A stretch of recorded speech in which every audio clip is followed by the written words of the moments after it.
Hi hello people, అందరూ ఎలా ఉన్నారు? మన వీడియోస్ ఎలా ఉంటున్నాయో కామెంట్ రూపంలో తెలియజేయడం మాత్రం మర్చిపోకండి. ఈరోజు టాపిక్లోకి వెళ్ళిపోదాము. ఓహో, కాకరకాయ రసం ఆరోగ్యానికి చాలా మంచిదంట కదా, అందుకే అది నువ్వు తాగేసేయి. నీ ఆరోగ్యం కంటే నాకు కావాల్సింది ఏముంది చెప్పు అని అంది శక్తి శివ వైపు చూసి కళ్ళు తిప్పి నొసళ్ళు ఎగరేస్తూ. ఆ మాట వినగానే శివ నవ్వుతూ, రాక్షసి, నా ఆరోగ్యం కన్నా నీ ఆరోగ్యం నాకు చాలా ముఖ్యం. ముందు ఒక జగ్గు నీకు పట్టించి నువ్వు ఆడుతూ పాడుతూ ఉంటే తర్వాత నేను తాగుతాను అంటూ శక్తిని పట్టుకున్నాడు. అది చూసిన రామకృష్ణ సునంద నవ్వుకుంటూ వచ్చి రాని దగ్గేసరికి శివకి అది తమ బెడ్రూమ్ కాదని గుర్తుకు వచ్చి శక్తిని వదిలిపెట్టాడు. శక్తి సిగ్గుకి అక్కడి నుంచి పారిపోయింది. శివ కూడా మెలికలు తిరుగుతూ అక్కడి నుంచి బయటపడ్డాడు. అది చూసిన అమ్మా నాన్న ఇద్దరు ఒకరిని ఒకరు చూసుకుని నవ్వుకున్నారు. మధ్యాహ్నం అవుతూ ఉండగా వరుణ్, ప్రియ రానే వచ్చేశారు. వాళ్ళని చూసి అందరూ ఆశ్చర్యపోయారు. శకుంతల ఉయ్యాల బల్ల మీద పడుకుని, అయితే ఈ తతంగం అంతా ఎప్పటి నుంచో జరుగుతుంది అన్నమాట అని అంది. శివ చిన్నగా నవ్వి, ఎప్పటి నుంచో కాదు నాని, 2 రోజుల నుంచే. నేను వీళ్ళకి రాత్రే ఫోన్ చేశాను కదరా అని అన్నాడు వరుణ్ వైపు చూసి. అవును నాని అన్నాడు వరుణ్. పిల్లికి ఎలుక సాక్ష్యమని అన్నకి తమ్ముడు వంత పలుకుతున్నాడు అని అంటూ, కన్నా, ఈ మధ్య నీకు అల్లరి మరీ ఎక్కువైపోయిందిరా. చదువు తక్కువయింది. ఇలా అయితే ఏం చేస్తానో చెప్పానుగా అని అంది శకుంతల మనవన్ని బెదిరిస్తూ. శివ గారాలు పోతూ ఉయ్యాల బల్ల మీద ఖాళీ చేసుకొని నాని పక్కన పడుకొని, నువ్వు నన్ను చదువు మాన్పిస్తావా నన్ను అని అంటూ ఒత్తి పలుకుతూ అడిగాడు. నిన్నే బంగారం, కావాలంటే పొలం పనులకు నీకు తోడు నీ పెళ్ళాన్ని కూడా పంపిస్తానులే, కంగారు పడకు అని చెప్పింది శకుంతల. వంట పని పూర్తి చేసుకొని నాప్కిన్తో చేతులు తుడుచుకుంటూ బయటకు వచ్చిన శక్తి, నేను వెళ్ళను, నా వల్ల కాదు అని అంది. ఓయ్, నేను వెళ్తే రాకేం చేస్తావే, నోరు మూసుకొని రా అని బెదిరించాడు శివ. పోనీలే కన్నా, పొలం పనులకు చేయలేకపోతే గేదెల్ని దూడల్ని చూసుకుంటుందిలే అని అంది శకుంతల శక్తి వైపు చూసి. ఆ మాట వినగానే శక్తి చావిడిలో గేదెలకి మేత వేస్తూ బకెట్లు కుడితి నీళ్లు పెడుతూ గడ్డి వాముల్లో గడ్డి లాగలేక లాగుతున్నట్లు, గడ్డి నూకి ఒళ్ళంతా దురద పెడుతుంటే గోక్కుంటూ పేడ ఎత్తుతున్నట్లు, అంతా ఊడ్చి శుభ్రం చేసి పాలు పితకలేక నానా తిప్పలు పడుతున్నట్లు ఇమాజిన్ చేసుకుంది. అంతే, ఒక్కసారిగా వామ్మో అని గట్టిగా అరిచి, నేను పొలమే వెళ్తా అని గొడవ మొదలుపెట్టింది. అది విన్న శకుంతల, సరిపోయింది సంబడం. చావిడి దగ్గరకు వెళ్ళమంటే పొలం వెళ్తాను అంటుంది కానీ, అమ్మమ్మ, నేను కాలేజీకి వెళ్తాను, బుద్ధిగా చదువుకుంటాను అని చెప్తుందేమో చూడండి అని అంటుంది రామకృష్ణ వైపు చూసి.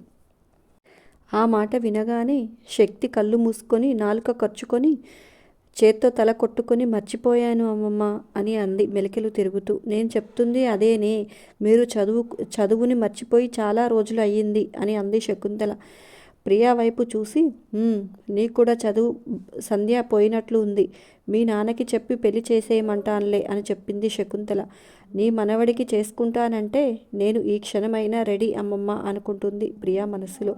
వెళ్ళండి అందరూ, కాళ్ళు చేతులు కడుక్కొని రండి, భోజనం చేద్దాం అని అంది శకుంతల.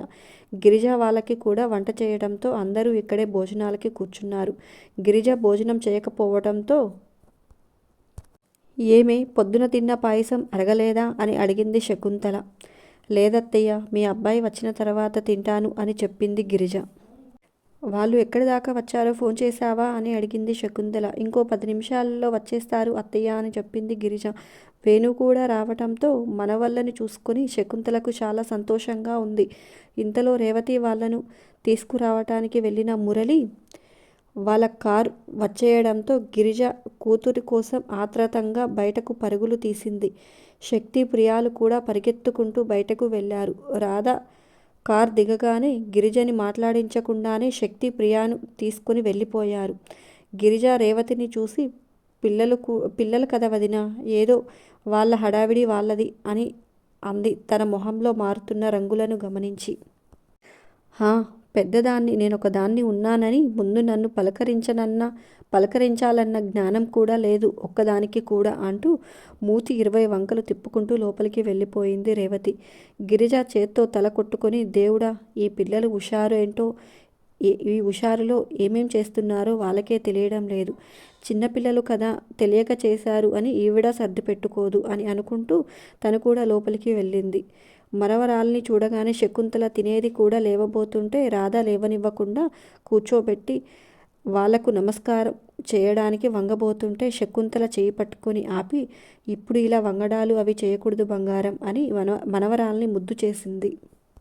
సునంద కూడా రాధాని కౌగిలించుకొని, ఇలా చిక్కిపోయావేంటే బంగారం అని అడిగింది. వాంతులు పెద్దమ్మ అని రాధా చెప్తూ ఉండగానే లోపలికి వచ్చిన రేవతి, హా, మీ అమ్మాయికి తిండి పెట్టకుండా మొత్తం మేమే తినేసేసరికి అలా చిక్కిపోయిందిలే అంటూ రాగాలు తీసింది.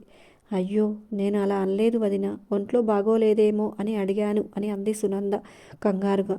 ఆ మాటలకి రేవతి మళ్ళీ ఏదో అనబోయేలోపు మమ్మీ అంటూ సుహాన పైనుంచి వచ్చి రేవతిని కౌగిలించుకుంది. కూతుర్ని చూడగానే, అయ్యో నా బంగారు కొండ, ఇలా చిక్కిపోయావేంటే నాన్న, బోకులు బయటకు వచ్చాయి అని అంది రేవతి ఆవేదంగా. హా, మీ అమ్మాయికి తిండి పెట్టకుండా మొత్తం మేమే తినేస్తున్నాంలే, అందుకే అలా అయ్యింది అని అంది శకుంతల కూతురి వైపు చూసి. ఆ మాట వినగానే, అయ్యో నా ఉద్దేశం అది కాదమ్మా, మొన్న మోషన్స్ దెబ్బకి ఇలా చిక్కిపోయింది అని నా బాధ అంతే అంది రేవతి. మరి ఇందాక అదే మాట మీ వదిన అంటుంటే సన్నాయి నొక్కులు నొక్కావుగా అని అంది శకుంతల కూతురి వైపు చూసి. రేవతి రెండో మాట మాట్లాడకుండా కిక్కురు మనకుండా నిలబడింది. పెద్దమ్మ నోటికి ఒక్క డైలాగ్తో తాళం వేసిన అమ్మమ్మని చూసి శక్తికి చాలా గర్వంగా ఫీల్ అవుతూ, నువ్వు సూపర్ అమ్మమ్మ, కొడతావని ఊరుకున్నాను కానీ నాకు గట్టిగా ఈల వేయాలని ఉంది అని అనుకుంటుంది మనసులో. అలా అనుకుంటూ మెలికలు తిరుగుతున్న శక్తిని గోకింది ప్రియ. ఏంటి అని అడిగింది శక్తి. నాకు కూడా సేమ్ ఫీలింగ్ అంది ప్రియ. అవునా అని అడిగింది శక్తి చిన్నగా. అని అంది ప్రియ. ఇద్దరు నవ్వుకుంటూ ఒకరికి ఎవరికి కనిపించకుండా ఐఫై ఇచ్చుకున్నారు. శివ, వరుణ్, వేణు రాధా దగ్గరకు వెళ్ళి బుగ్గలు లాగి ఏడ్పిస్తుంటే శకుంతల అందరినీ అరిచి భోజనానికి కూర్చోపెట్టింది. తిన్న తర్వాత చెప్తాం నీ పని అన్నారు ముగ్గురు. రాధా నవ్వుతూ అన్నలని చూసి, ఎన్నాళ్ళయింది ఇలా మనస్ఫూర్తిగా నవ్వి, 4 నెలలు కూడా కాలేదు ఇల్లు వదిలి, అప్పుడే 4 ఏళ్ళు అయినట్లుగా ఉంది అని అనుకుంటుంది మనసులో. మొహం కడుక్కొని రండి వదిన, భోజనం చేసిన తర్వాత మాట్లాడుకోవచ్చు అని చెప్పింది సునంద. రామమ్మీ, నా రూమ్లో ఫ్రెష్ అవుదువు గాని అని అంది సుహాన రేవతి చేయి పట్టుకుని లాక్కెళ్తూ. నువ్వు కూడా రా రాధా అని ఇద్దరు రాధాని రూమ్లోకి తీసుకువెళ్లారు. లోపలికి వెళ్ళగానే డోర్ క్లోజ్ చేసి, వావ్, ఈ పెద్దమ్మని ఎలా ఒప్పించావే అంటూ రాధాని అడిగారు శక్తి, ప్రియ. పెళ్లి రోజుకు వస్తానని చెప్తే ఎందుకు రానిచ్చేదే బాబు, సుహానాని చూడడానికి అని చెప్పి వచ్చాను అని చెప్పింది రాధా నవ్వుతూ. ఆహాహా, బాబోయ్, హైదరాబాద్ వెళ్ళాక మన రాధా కూడా డెవలప్ అయిపోయిందే అని అంది ప్రియ నవ్వుతూ. హెహెహె, హైదరాబాద్ వెళ్ళాక కాదే, ఇదంతా మన ట్రైనింగే అని అంది శక్తి నవ్వుతూ రాధా చుట్టూ చేతులు వేసి. ఇంతలో శివ భోజనం పూర్తి అయి రూమ్లోకి రాగానే రాధాని ఎత్తుకుని తిప్పుతూ, బంగారం, నాకు మామగా ప్రమోషన్ చేశావుగా అని అన్నాడు నవ్వుతూ. ఏయ్, ఈ టైంలో ఎవరైనా అలా తిప్పుతారా, దింపు అని అరిచింది శక్తి. ఇంతలో అక్కడికి వచ్చిన వరుణ్, వేణులు కూడా అందరితో మాట్లాడుకొని సాయంత్రానికి ఏర్పాట్లు మొదలుపెట్టారు. ఏమిటి ఇక్కడ ఇంత చాలా తేడాగా ఉంది అని అడిగింది రేవతి కూతురితో. అవును మమ్మీ, చాలా మారిపోయింది. అమ్మమ్మ పూర్తిగా ఆ శక్తి మాయలో పడిపోయింది. అది ఆడింది ఆట, పాడింది పాటగా ఉంది అని చెప్పింది సుహాన. అవునా, మా అమ్మని ఆడిస్తుందా అని అడిగింది రేవతి ఆశ్చర్యంగా. హా మమ్మీ, కావాలంటే చూడు, ఎప్పుడూ లేనిది మామయ్య పెళ్లి రోజు జరుపుకోవటానికి పర్మిషన్ కూడా ఇచ్చింది అని చెప్పింది సుహాన. ఏంటి, ఈరోజు మా అన్నయ్య పెళ్లి రోజా, నాకు అసలు గుర్తే లేదు అని అంది రేవతి. అందుకే ఆ రాధా కూడా నీతో వచ్చింది. వాళ్ళందరూ కలిసి ఇదంతా ముందుగానే ప్లాన్ చేశారు అని చెప్పింది సుహాన. ఆ మాట వినగానే రేవతికి రాధా మీద పిచ్చి కోపం వచ్చింది. సాయంత్రం గ్రాండ్గా ఫంక్షన్ కూడా ఏర్పాటు చేశాడు బావా అని చెప్పింది సుహాన. అది వినగానే, ఓహో, అయితే చాలా మార్పు వచ్చిందిగా. అమ్మ అన్నీ మర్చిపోయి కోడల్ని క్షమించేసిందన్నమాట. అలా ఎలా క్షమిస్తుంది? తన వల్ల పుట్టింటి వాళ్లకు దూరం అయ్యింది, తన మేనకోడల్ని పోగొట్టుకుంది. అంత తేలిగ్గా ఎలా క్షమిస్తుంది? ఒకవేళ తను క్షమించాలి అనుకున్నా తను ఎలా క్షమించనిస్తుంది అని అనుకుంటుంది రేవతి మనసులో. ఏంటి మమ్మీ, నేను ఇన్ని చెప్పినా ఏం మాట్లాడకుండా అలా ఉన్నావు? అసలు ఇదే కాదు మమ్మీ, అది బావతో కలిసి ఇంకా ఏదో చేస్తుంది అని నా అనుమానం అంది సుహాన. ఇంకా ఏం చేస్తుంది అని అడిగింది రేవతి. ఆ! అది తెలుసుకునే లోపే నేను హాస్పిటల్లో పడ్డాను. ఇప్పుడు సెట్ అయింది కదా తెలుసుకుంటాను. అప్పుడు చెప్తాను దాని పని అంది సుహాన కోపంగా. అదేదో త్వరగా తెలుసుకుని నాకు చెప్పు. గోరంత దాన్ని కొండంత చేసి మా అమ్మని ఎలా రెచ్చగొట్టాలో నేను ఆలోచిస్తాను అని అంది రేవతి. అలాగే మమ్మీ. దాన్ని మాత్రం అస్సలు వదలకూడదు అని అంది సుహాన ఈర్ష్యగా. అందరూ ఫంక్షన్ ఏర్పాట్లలో బిజీగా ఉన్నారు. హేయ్! నువ్వు ఇలా రావే అంటూ శక్తిని చేయి పట్టుకుని లాక్కెళ్ళింది ప్రియ. అబ్బా! ఏంటే ఈ లాగుడు? నేను వరుణ్ణి కాదు మర్చిపోయినట్లున్నావు అని అంది శక్తి నవ్వుతూ. ఓహో!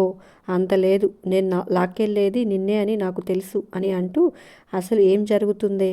మొన్న ఏదో చెప్తానని మధ్యలో ఆపేశావు అని అడిగింది ప్రియ. ఏయ్! దాని గురించా? ఇప్పుడు అది ఇక్కడ కాదే. అసలు ఇక్కడ వద్దు అని అంది శక్తి చిన్నగా మాట్లాడుతూ. ప్రియా శక్తి వైపు చూసి మరి ఎప్పుడు చెప్తావే? రేపు మేము వెళ్ళిపోతాముగా అని అంది. పొద్దున్నే చెప్తాను ప్లీజే అని అంది శక్తి. ఓకే అని అంది ప్రియ. సునంద గిరిజ రాధాకి ఇష్టమైనవి అన్నీ చేసి వద్దన్నా వినకుండా కొసరి కొసరి తినిపించారు. అది చూసిన రాధ కళ్ళ నిండా నీళ్లు పెట్టుకుంది. ఎందుకు బంగారం అని అంటూ కళ్ళు తుడిచింది గిరిజ. ఏం లేదు మమ్మీ, ఎందుకో ఏడుపు వచ్చింది అని అంది రాధ. ఈ సమయంలో ఇలా కన్నీళ్లు పెట్టుకోకూడదు బంగారం అని అంది సునంద రాధ తలని గుండెలకు హత్తుకుంటూ. రాధా బ్యాగ్ ఓపెన్ చేసి 2 కవర్లు తీసి సునందకి ఇస్తూ, పెద్దమ్మ, బావ నీ కోసం పెద్దనాన్న కోసం బట్టలు పంపించారు. సాయంత్రం ఫంక్షన్కి నువ్వు ఇవే కట్టుకోవాలి అని అంది. ఏ ఇప్పుడు ఇవన్నీ ఎందుకు నాన్న? నువ్వు వచ్చావు, నాకు అదే పెద్ద గిఫ్ట్ అని రాధాని ముద్దు చేసి, వంశీ కూడా వస్తే ఇంకా నిండుగా ఉండేది తల్లి అని అంది సునంద. చాలా ట్రై చేశాడు పెద్దమ్మ, కుదరలేదు. రాలేకపోతున్నందుకు బావ కూడా చాలా బాధపడ్డారు అని చెప్పింది రాధ. పోన్లే నాన్న, నువ్వన్నా వచ్చావు, లేకపోతే మీ పెద్దనాన్న పెద్దమ్మ ఇంకా బాధపడేవారు అని అంది గిరిజ. సాయంత్రం అవుతూ ఉండగానే అందరూ రెడీ అయ్యి పద్మ, ప్రభాకర్ కూడా గిఫ్ట్ తీసుకుని వచ్చారు. వాళ్ళని చూడగానే పిల్లలు వాళ్ళని చుట్టేశారు. శివ వాళ్ళ అమ్మా నాన్నల్ని హడావిడిగా రెడీ చేసి బయటకు తీసుకువెళ్ళాడు. బయట పూలతో డెకరేట్ చేసిన స్టేజ్ దగ్గరకు తీసుకువెళ్ళాడు. అప్పటికే అందరూ రెడీ అయి అక్కడ కూర్చున్నారు. పిల్లలు అందరూ చుట్టూ చేరి రామకృష్ణ సునందతతో కేక్ కట్ చేయించారు. దండలు తీసుకువచ్చి ఇచ్చాడు వరుణ్. శివ డాడీ వైపు, వరుణ్ మమ్మీ వైపు చేరి వాళ్ళని దండలు మార్చుకోమని బలవంతం చేశారు. సునంద సిగ్గుపడుతూ, ఇప్పుడు ఇవన్నీ ఎందుకు నాన్న అని అంటుంటే, మమ్మీ మీ పెళ్లి రోజుకు మేము లేము కదా, మా కోసం ఇప్పుడు మార్చుకొని చూపించండి అన్నాడు వరుణ్. హా డాడీ, మమ్మీ సిగ్గుపడుతుంది, ముందు మీరు వేయండి అంటూ రామకృష్ణ భుజం మీద చెయ్యి వేశాడు శివ. శక్తి, ప్రియాలు కూడా వాళ్ళని దండలు మార్చుకోమని బలవంతం చేసేసరికి అక్క కానివ్వండి అని అరిచింది పద్మ గట్టిగా. ఇంకా తప్పించుకోలేమని అర్థమై ఇద్దరు దండలు మార్చుకున్నారు. కొడుకు పెళ్లి కళ్ళతో చూడలేకపోయాననే బాధ శకుంతల మనసులో ఇన్నాళ్లుగా అలాగే గూడు కట్టుకొని ఉండిపోయింది. ఇప్పుడు ఇద్దరిని అలా పూలదండలు మార్చుకుంటుంటే చూసి మనసులో సంతోషంగా అనిపించింది. కానీ ఆ సంతోషాన్ని పైకి కనిపించనివ్వకుండా గంభీరంగా కూర్చుంది. పద్మ శక్తిని పిలిచి 2 బాక్సులు చేతికి ఇచ్చి, మీ అత్తయ్య మామయ్యలకి ఇవ్వండి అని చెప్పింది. శక్తి ఒక బాక్సు ప్రియాకి ఇచ్చింది.